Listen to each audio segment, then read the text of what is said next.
We are about to enter the Cango Caves, one of the largest and most extensive stalactite cave systems in the world. The caves can be visited on a heritage tour and an adventure tour. Of course, we are on the way to the adventure tour. A warning about this tour is not recommended if you're extremely overweight or claustrophobic. You will see why later. However, the required fitness is limited, even if the website talks about the required fitness. To quote, "The tour is for lean people only, but I guess this is by South African standards."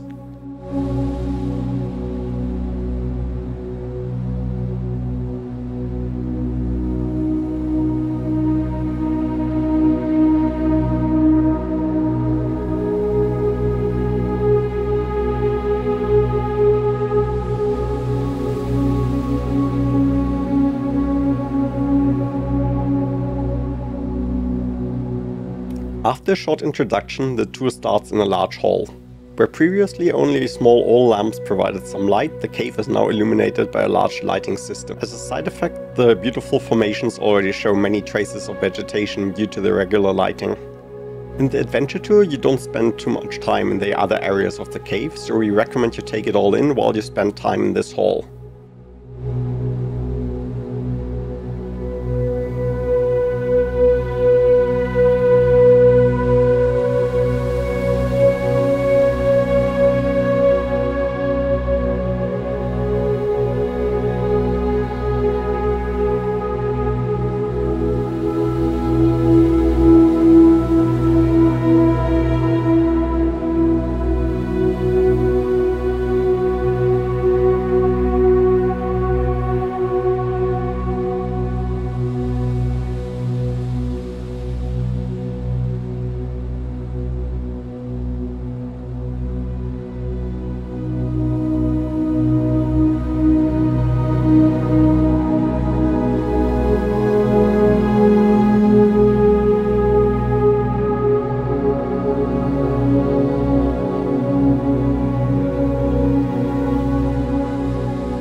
From here on, things are moving quickly and the corridors will soon become narrower.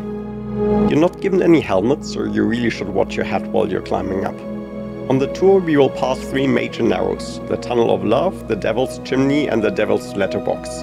All are narrow passages of various difficulties, with the chimney being probably the most technically demanding obstacle. The Tunnel of Love and the mailbox are more of a challenge for people with claustrophobia. A few years ago, a South African woman actually got stuck in the Tunnel of Love, and she was warned before the tour that she would not be able to pass some of the obstacles. The only reason she was admitted to the tour was because she complained about weight discrimination to the managers of the cave. If you want to be sure, there's a few cutouts where you can test your own body against the narrow spaces you will encounter in the cave.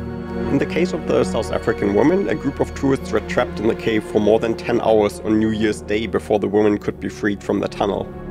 The woman lost her balance in a Tunnel of Love and slipped into a split position. It was only after several hours that the woman could be saved using a pulley system and a lot of paraffin. In my view, the Tunnel of Love shouldn't pose any actual problems for reasonably fit people. However, the Devil's Chimney can also be a challenge for sporty people. On our tour, a reasonably young and thin student got stuck in the chimney and was no longer able to get out of the chimney on her own. However, with a little scrambling experience, the chimney can be managed quite easily. The Devil's Letterbox, however, is just a bit of fun after passing the chimney. Sliding out of the letterbox might, however, not be the most dignified situation you will encounter in the cave. After passing the letterbox, we retrace our steps to the outside of the cave again.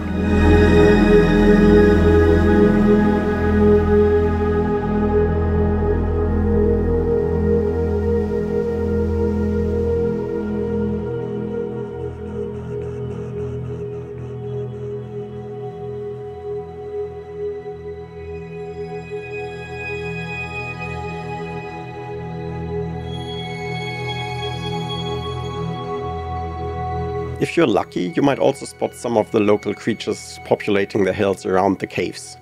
The dassies, or rock hyrax, is one of the species we encountered in South Africa for the first time and just fell in love with them.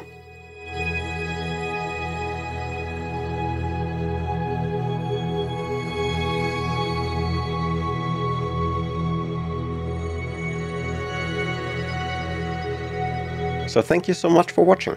If you liked the video, please consider subscribing and supporting our channel this way.